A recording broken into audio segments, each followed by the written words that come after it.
Welcome back to ESBR Boxing's YouTube channel in partnership with sharpbetting.co.uk, your home for all your in-depth betting tips and analysis, not just for boxing, but for a multitude of sports. So if you're a big sports fan who likes to bet, please check out sharpbetting.co.uk in the description below.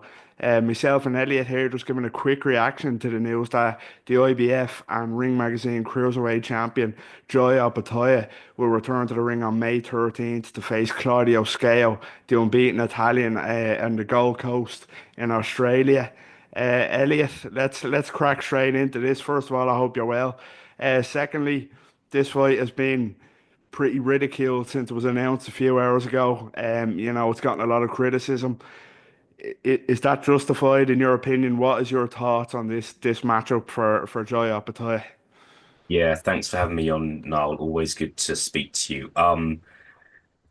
Yeah, I've got a few things to say, so I don't want to kind of take up your entire day. I think it's just frustrating. We're seeing Joe Opetaia now consistently go up against guys who just aren't on his level, i.e., Jack Massey, the guy who he was supposed to fight before. That guy pulled out and he fought David Nika instead. Ellis Sorrow, Jordan Thompson. I just think I don't know. Is the cruiserweight division seems to be quite unbalanced at the moment, where you've got kind of guys, you've got an elite fighter in Jaya Opetaia, guys who are world level, and then it just feels like there's a big gap between the world level guys and the likes of the people that Jaya Opetaia has been facing. But at the same time, look, I don't think there's any doubt in my mind Jaya Opetaia wants to fight Gilberto Ramirez next, in what would be the biggest fight in the division to make. But will we ever see that fight? I'm not sure. So it's frustrating, and I question how motivated he can continue to be for fights like this. Um, and I also think if I just think how much longer is Joe Apatow going to wait around for these fights? He's not a young fighter anymore. I think he's 29 years old. So I wonder if there have been any kind of any discussions about him moving up to heavyweight. But yeah, we'll maybe dive into that a bit later in the video. But yeah, it's a frustrating one. I have no interest in fights where we know what's going to happen before the first bell goes, and that's one of these fights. Yeah, totally agree. I think the nail on the head, the word is it has to be frustrating.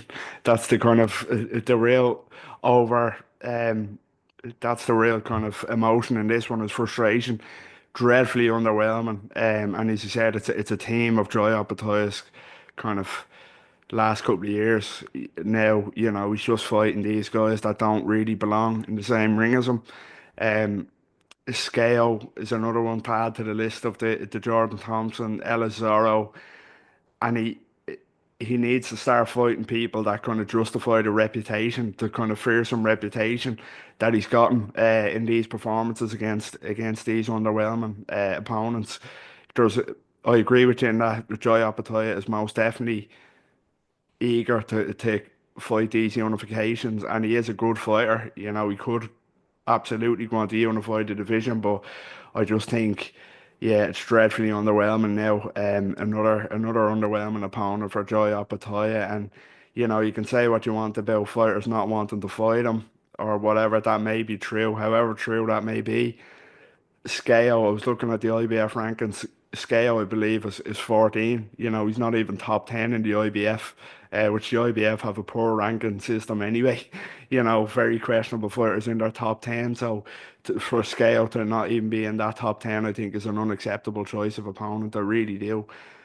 Which is disappointing for the talent that Opetaia has. But yeah, just to kind of get back on a point that you touched on there, do you think Joy Opetaia's kind of public kind of grace is going to run out soon enough if this keeps up, whether it's through no fault of his own or not? You touched on maybe having to move up to heavyweight. How long more do you think Joy Opetaia has to secure unification fights with the likes of a Zerdo or a Badou Jack? Do you think if he doesn't get a unification or a big fight by the end of the year, do you think he should move up, or what's the kind of time frame you'd give him?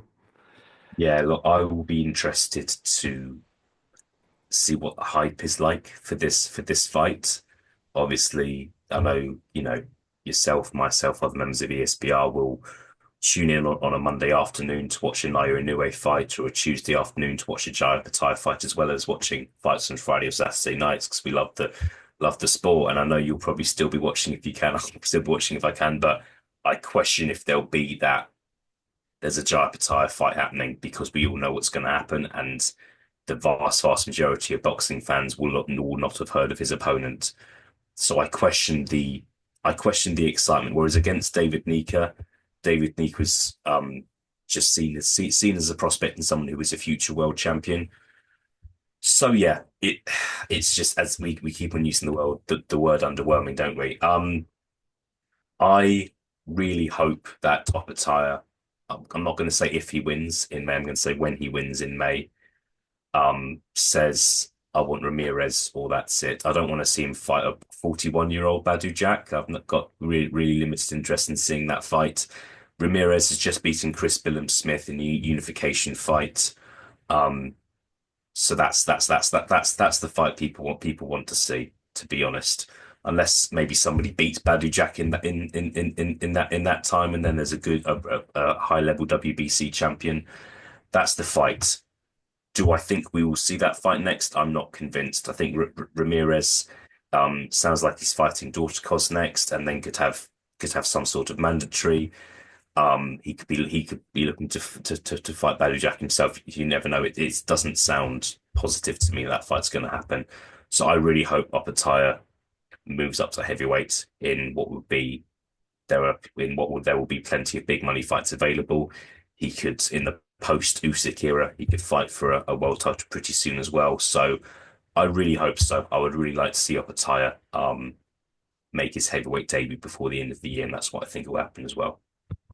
I agree totally. I think legacy wise, he needs to, as you said, he's not a young man now. He's hitting the, well, he is a young man, but he's kind of hitting the prime years of his career. So hopefully we do see that if a unification fight doesn't manifest itself before the end of the year. So yeah, that's all we have time for on this one. Myself and Can I ask you a question now? Sorry, yeah, go ahead. Yeah.